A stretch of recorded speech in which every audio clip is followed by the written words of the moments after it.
Hello mga ka-Nerdville, ito nga palang isa sa pinakasulit and pinakabago na entry-level smartphone na mabibili natin sa market under 8,000 pesos ngayong taon.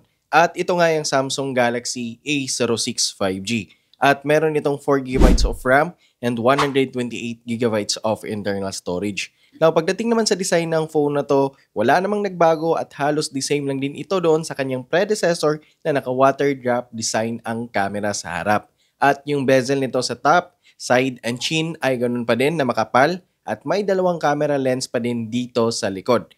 Now, yung bottom part naman ito ay nandito pa din ang kanyang audio jack, microphone, Type-C port at ang kagandahan dito ay supported na din ito ng 25 watts fast charging.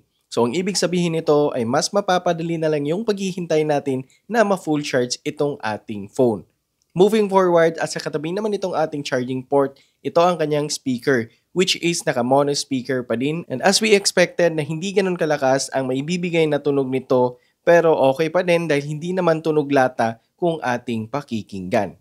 Anyway, idagdag ko lang din dito na naka-IP rating na din ito, which is IP54, splash and dust resistant.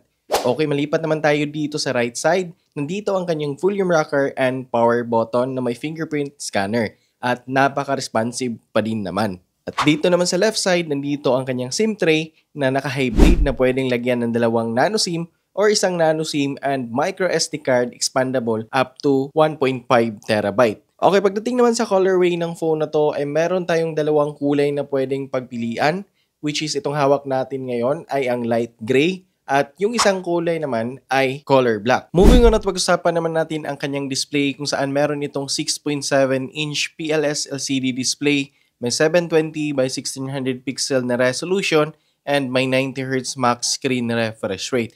Now, pagdating naman sa kanyang refresh rate, na isasagad naman ng phone na to ang kanyang maximum 90Hz refresh rate. Kaya kahit anumang application ang gagamitin mo, mapa YouTube man yan, Facebook, TikTok, ay smooth talaga yung may experience natin in terms of browsing performance. At kapag wala namang motion dito sa screen, ay automatic naman itong bumababa down to 60Hz refresh rate, which is good dahil makakatipid tayo pagdating sa battery consumption. Moving on at mapunta naman tayo dito sa kanyang camera. Kagaya ng banggit ko kanina na meron itong 2 lente ng camera sa likod, which is naka 50 megapixel ang main shooter and 2 megapixel for depth sensor. While dito naman sa front-facing camera, ito ay naka 8 megapixel. At pagdating sa mga sample photos, saktuhan lang yung quality na makukuha natin, hindi ganun ka-sharp, vibrant, and detailed. At may mga time pa nga na overexposure yung makukuha natin na photo, especially kapag gamit natin ito sa outdoor shots.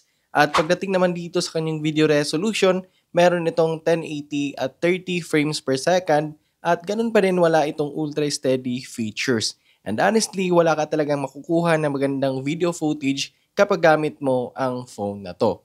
Moving forward at pag-usapan naman natin ang kanyang performance and software kung saan ito ay may latest user interface 7.0 at may latest operating system na Android 15 out of the box. At pangako ni Samsung na meron itong 5-year security update and 4 times Android update. Balisagad hanggang Android 19 pa ito, which is totoo naman yon at yan ang isa sa pinakasulit pagdating sa mga entry-level phones ni Samsung compared sa other brands na bihira lang tayo makakatanggap ng Android update. Now, pagdating naman dito sa kanyang chipset, mas pinalakas na ito ni Samsung dahil finally gumamit na sila ng MediaTek Dimensity 6300 6nm.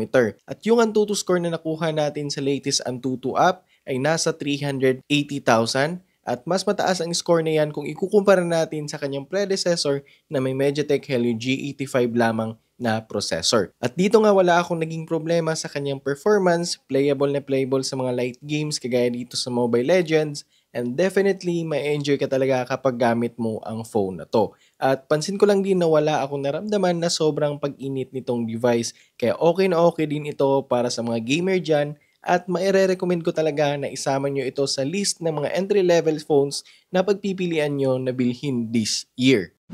So yun lang mga ka-Android feel at sana nakatulong ang video ito and see you on my next review.